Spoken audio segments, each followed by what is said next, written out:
Kita tahu bahwa anak-anak itu selain bisa tertular, ya, dia juga bisa menulari orang lain.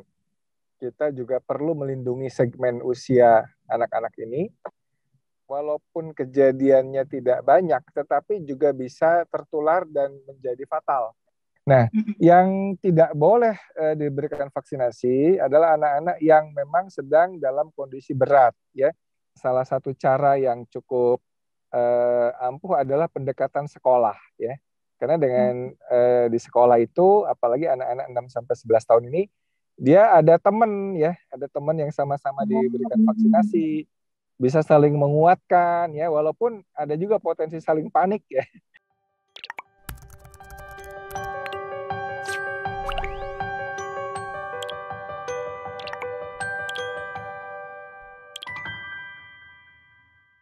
Selamat siang Tribuners, siang ini bersama saya Pia Tio Poni. Kita akan membahas update perkembangan penanganan COVID-19 di Indonesia.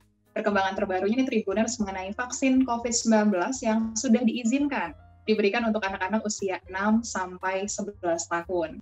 Menteri Kesehatan Budi Gunadi Sadikin di rapat terakhir dengan DPR RI Senin 8 November 2021 kemarin mengatakan kalau vaksin COVID-19 untuk anak-anak akan dimulai tahun 2022 mendatang.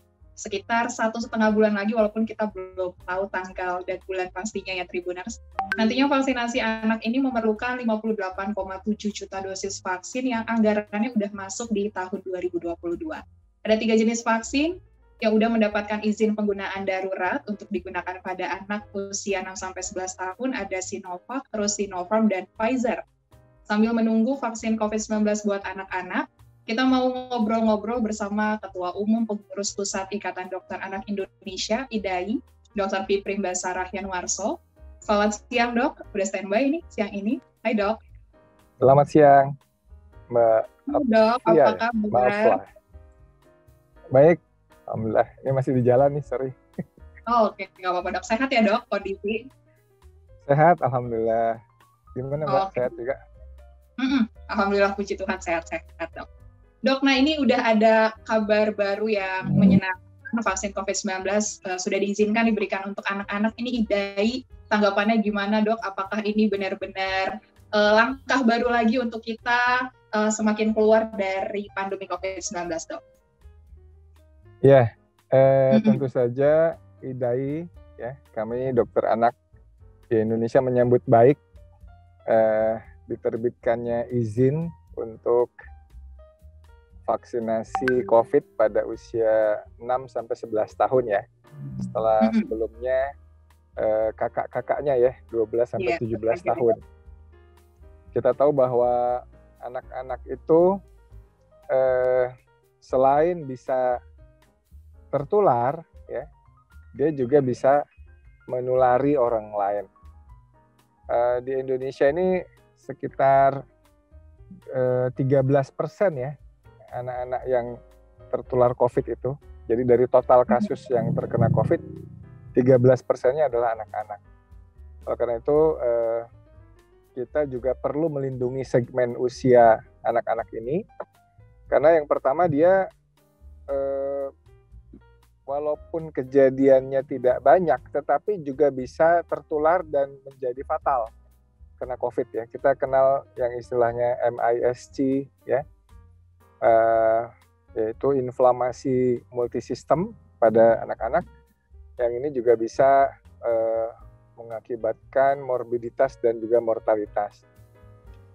Tapi juga yang tidak kalah penting adalah anak-anak ini menjadi penular ya, karena sebagian besarnya OTG, maka dia nggak ketahuan ya, nanti dia sudah mengidap COVID dan kemudian dia menyebarkan kemana-mana yang bisa mencelakakan orang lain yang kebetulan punya komorbid, atau dia lansia misalkan ya, kakaknya, neneknya, eyangnya, opungnya, kemudian juga om tantenya yang kebetulan sedang menderita komorbid ya, dia ada diabetes, ada obesitas ya.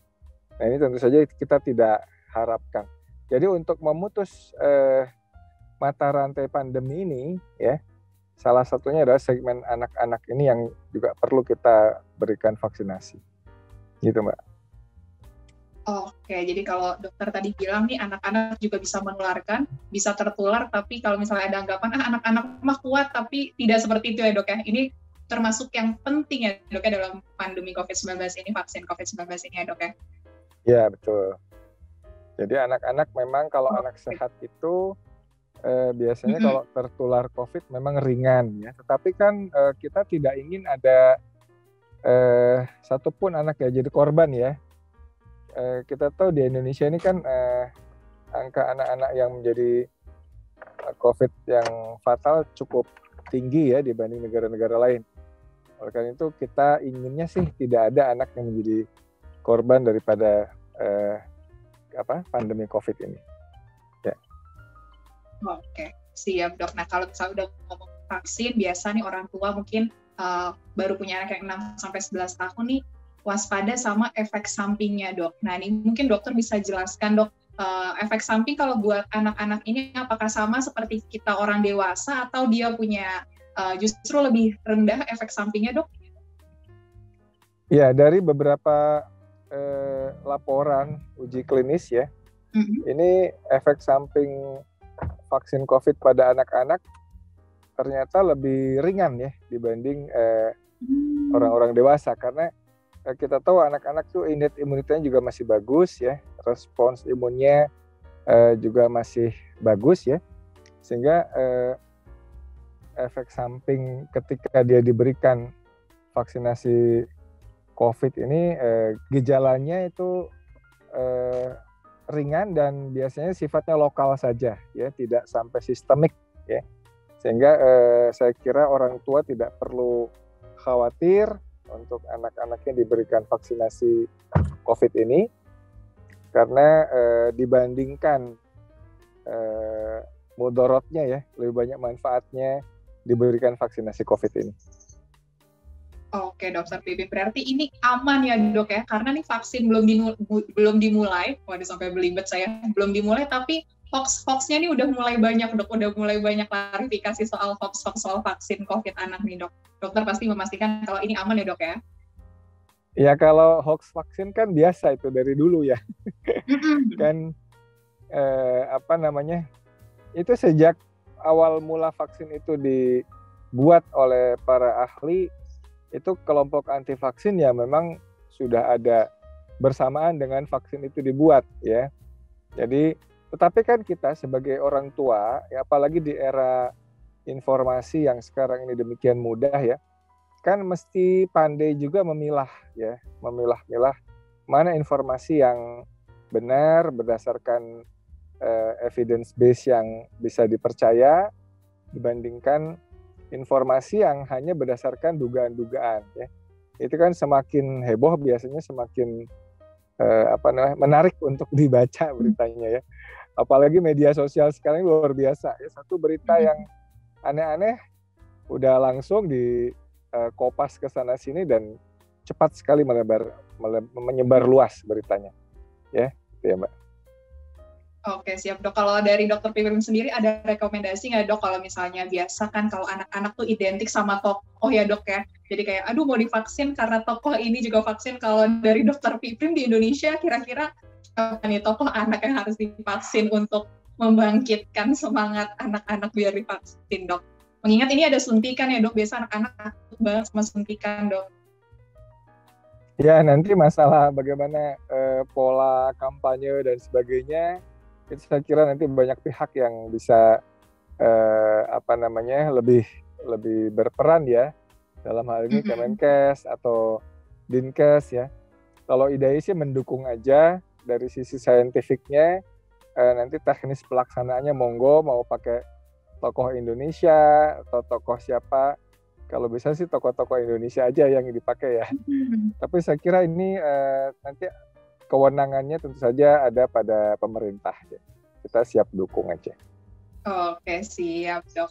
Nah dok, kalau kita tinggal 1,5 bulan lagi ya dok ya, kalau misalnya dihitung tahun 2022 kan 2022 anak-anak akan disuntikan. Ini kalau menunggu 1,5 bulan lagi dok, persiapan yang bisa orang tua lakukan dok mungkin untuk anak-anaknya yang akan divaksin, ada rekomendasi dok?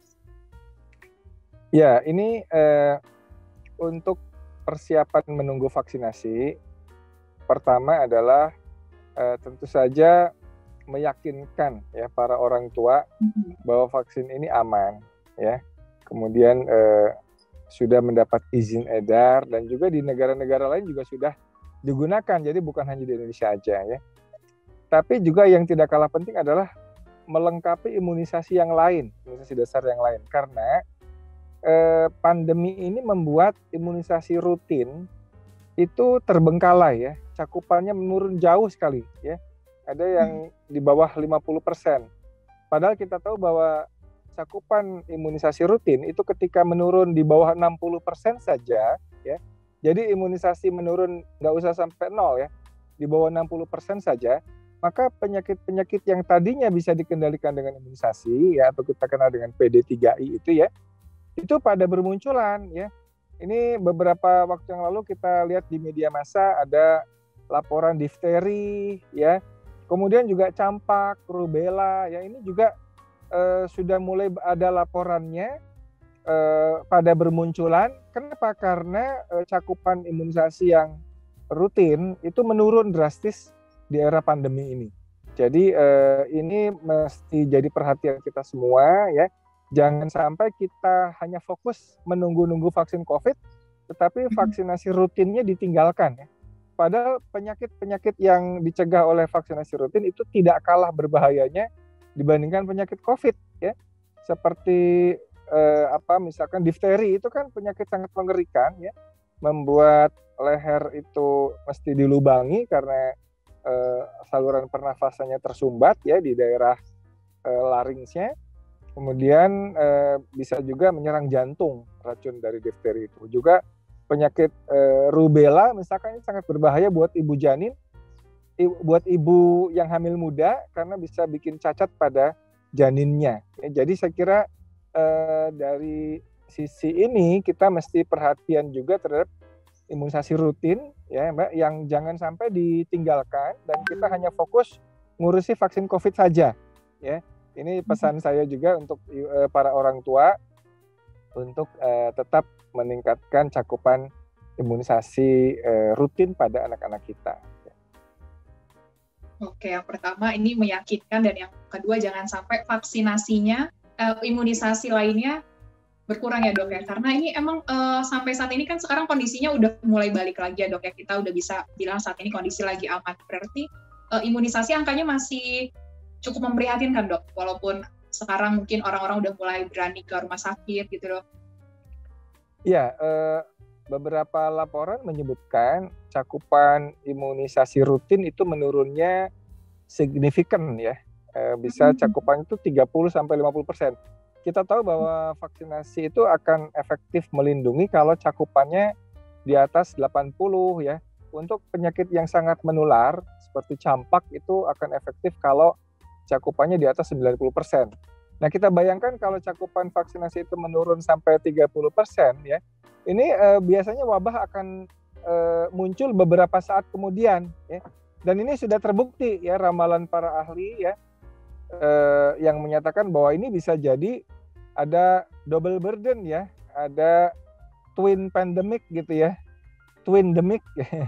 Jadi ada bahkan bukan hanya twin ya, mungkin bisa kembar 3, kembar 4 ya. Kita tidak harapkan bahwa pandemi COVID belum selesai, kemudian timbul lagi KLB lain yang sebetulnya bisa dikendalikan oleh imunisasi rutin yang dengan cakupan yang bagus.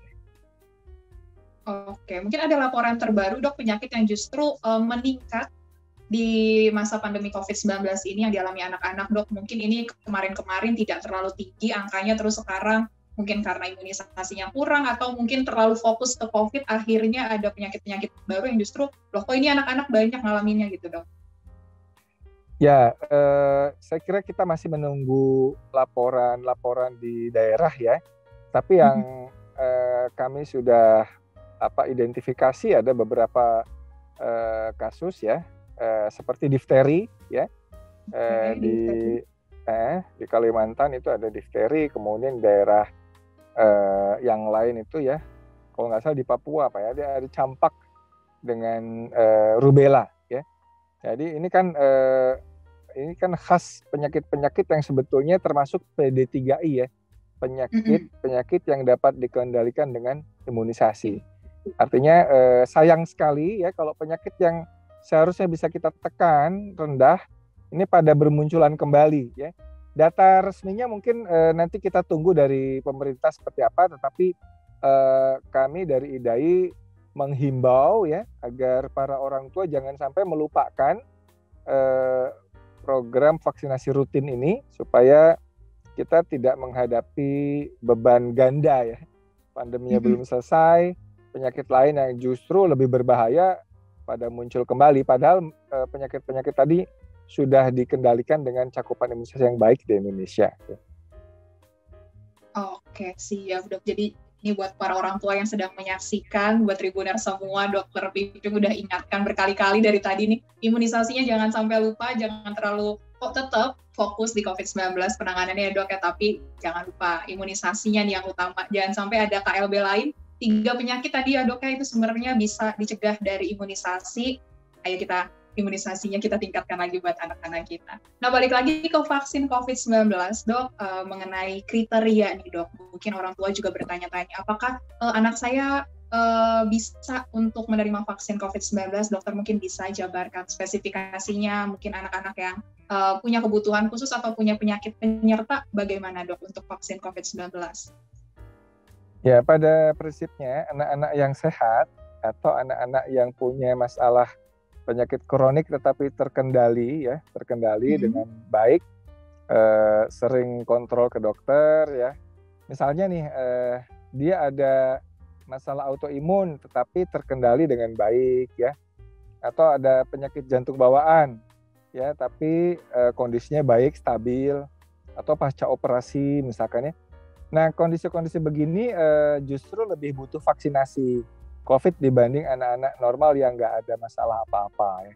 Tapi tentu saja perlu konsultasi dulu dengan dokter anak yang biasa merawatnya untuk mendapatkan keterangan layak vaksinasi.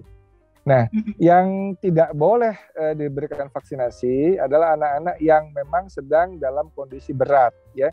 Anak yang sedang dirawat, sakitnya berat, anak leukemia sedang dapat sitostatik dosis tinggi, atau anak-anak yang sedang mengalami status imunitas yang sedang menurun sekali ya, imunodefisiensi primer, anak HIV yang kemudian juga sedang drop ya, kekebalannya sangat menurun sekali ya. Kemudian anak-anak yang demam tinggi sedang dirawat dan seterusnya, itu tentu tidak diperbolehkan menunggu kondisinya stabil ya.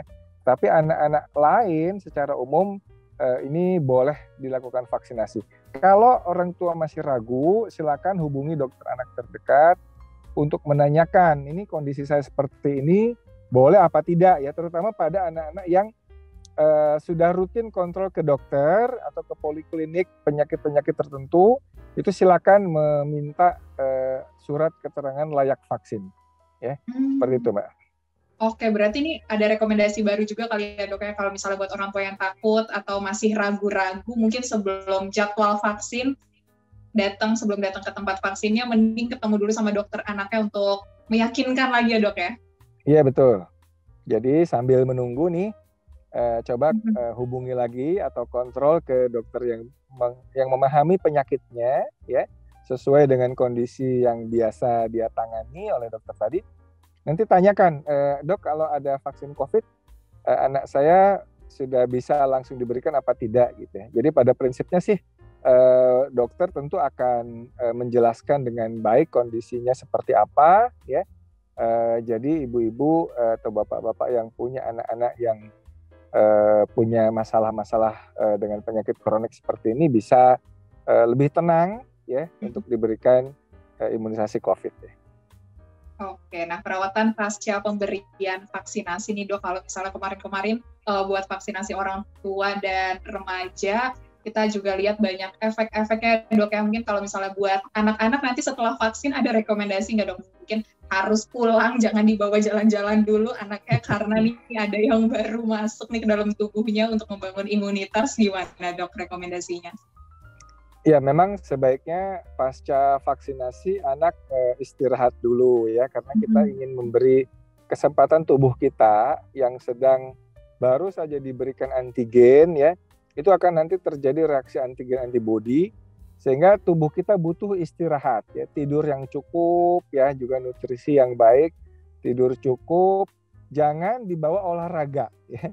Kalau orang dewasa itu ada yang pasca vaksin COVID, misalnya pasca vaksin tertentu itu dibawa olahraga, ya tambah hebat ini reaksi apa namanya efek sampingnya ya. Tetapi apabila dibawa istirahat, tidur yang cukup ya, insya Allah efek-efek seperti demam, nyeri itu juga tidak akan terlalu heboh ya. Nah, bila diperlukan boleh saja minum obat-obat untuk pereda nyeri ya, seperti paracetamol atau obat yang lainnya sesuai dengan anjuran dari dokternya. Oke, jadi lebih baik setelah vaksin kondisi tenang dulu ya dok ya, jangan terlalu aktivitas berat gitu ya dok ya, supaya efek sampingnya tidak terlalu berasa. Tapi kalau untuk mendeteksi efek samping COVID-19 pada anak nih, kalau misalnya udah sampai tahap mana dok, sebaiknya langsung orang tua menghubungi dokter atau datang ke fasilitas kesehatan terdekat dok? Ya, tentu saja anak itu dia akan tahu bahasa tubuhnya ya. Jadi nggak usah khawatir. Anak-anak yang oke-oke aja, dia akan tetap aktif, makan minumnya oke ya. Anaknya cerewet gitu ya. Tetapi anak-anak yang ada masalah, biasanya dia akan diem ya, demam ya. Jadi oleh karena itu yang kita pantau pertama kali adalah aktivitas anak ya. Selama anaknya masih aktif, anaknya masih cerewet ya, masih lincah, insya Allah itu oke aja ya. Satu aktivitas. Yang kedua, kita juga perlu juga pantau suhu tubuhnya ya. Kalau suhu tubuhnya di atas 38, mungkin perlu diberikan obat penurun panas. Itu bisa juga sekaligus pereda nyeri ya.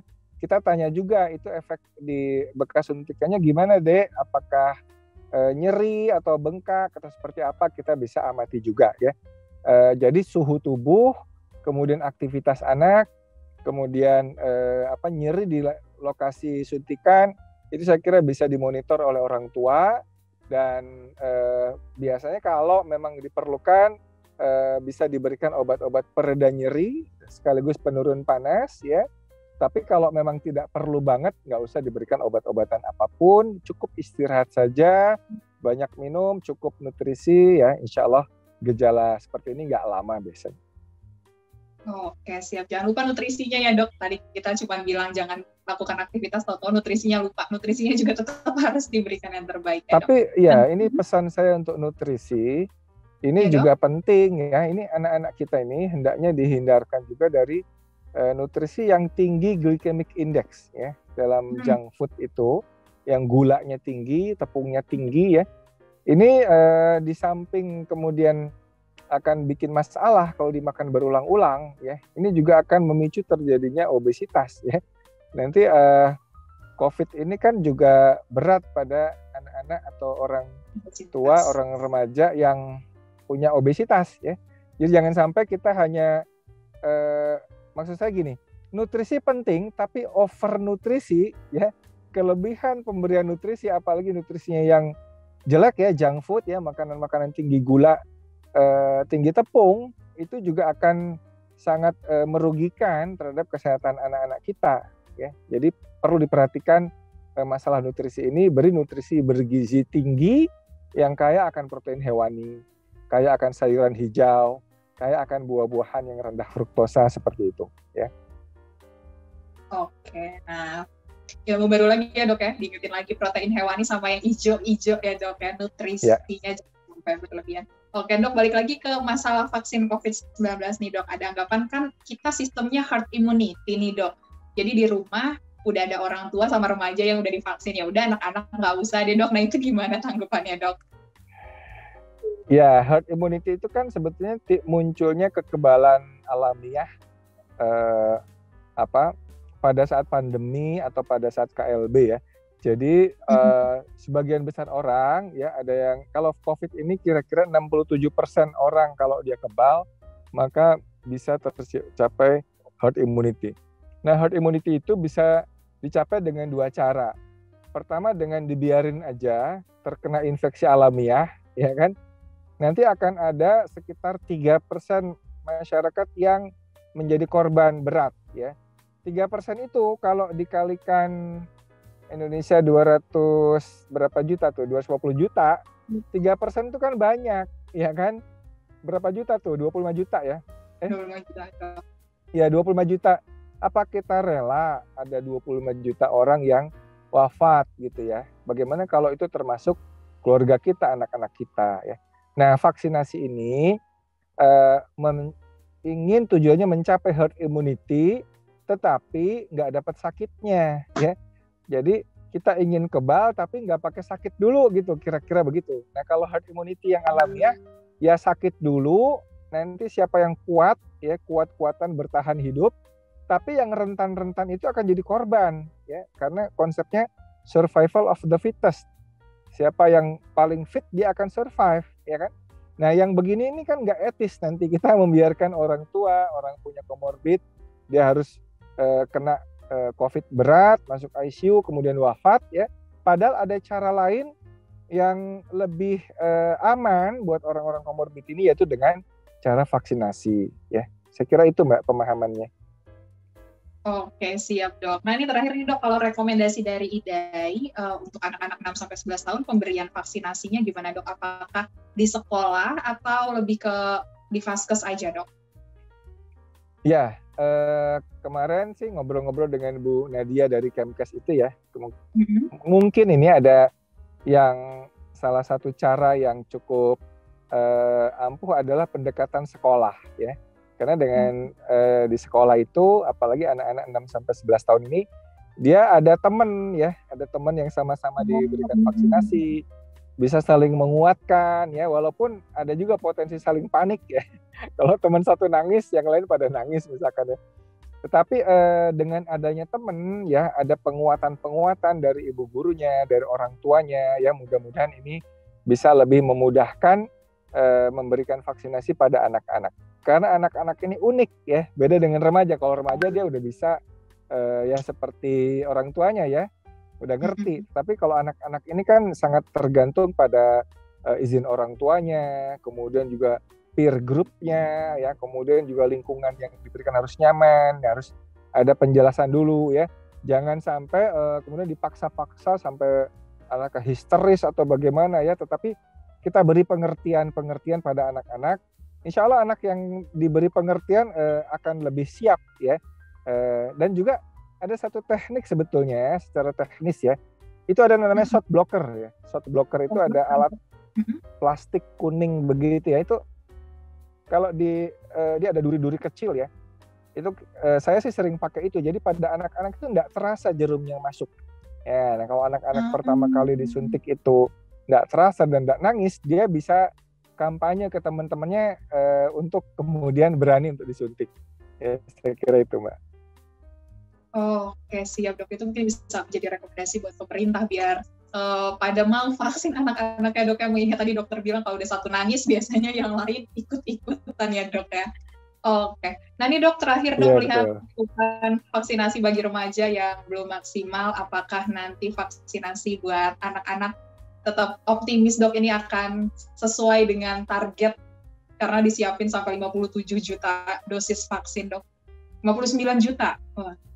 Ya, tentu saja ini harus ada kerjasama kita semua ya, bukan hanya pemerintah tapi juga para dokter ya, kemudian juga media massa ya Mbak.